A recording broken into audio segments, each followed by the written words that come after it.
આપ જોઈ રહ્યા છો સ્પાર્ક ટુડે ન્યૂઝ। સાવરકુંડલામાં દેશભક્તિનો માહોલ જોવા મળ્યો છે। ધારાસભ્ય મહેશભાઈ કશવાલાની ઉપસ્થિતિમાં ભવ્ય તિરંગા યાત્રા નીકળી છે।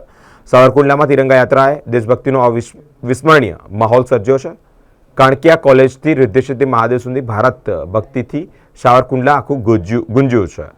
અનેક તેની અપડેટો સામે આવી રહી છે। આ યાત્રા દેવડા ગેટ, ગાંધી ચોક થઈ મુખ્ય માર્ગો ફરી રિદ્ધિસિદ્ધિ મહાદેવ મંદિર સંપન્ન થઈ છે। સમગ્ર રૂટ પર દેશભક્તિના નારાઓ અને ભારત માતા કી જયના ગુંજારાઓ થી વાતાવરણ ગુંજી પણ ઉઠ્યું છે। આ પ્રસંગે અનેક મહાનુભાવો ઉપસ્થિત રહ્યા છે। સ્વતંત્રતા પર્વ નિમિત્તે જે પરંપરા માનની નરેન્દ્રભાઈના નેતૃત્વમાં દેશભરમાં પડી છે, બાળકો, યુવાનો અને સમગ્ર જનતાની અંદર આઝાદી માટેની આપણી જે ગાથાઓ છે, જે વીર ગાથાઓ છે, સ્વતંત્રતા વીરના શહીદોની જે અમર ગાથાઓ છે, એને યાદ કરી અને આઝાદીના પર્વના પ્રારંભે જે પ્રકારની તિરંગા યાત્રા નીકાળી અને રાષ્ટ્રભરની અંદર દેશભક્તિનો માહોલ જાગૃત કરવા માટેનો જે કાર્યક્રમ થઈ રહ્યો છે, એ પેટે સાવરકુંડલા શહેરની અંદર આજે તિરંગા યાત્રાનું ભવ્ય આયોજન કરવામાં આવ્યું હતું। તમે જોઈ લો આ માહોલ કે કેવી રીતે આખું સાવરકુંડલા દેશભક્તિના રંગે આજે રંગાયેલું છે।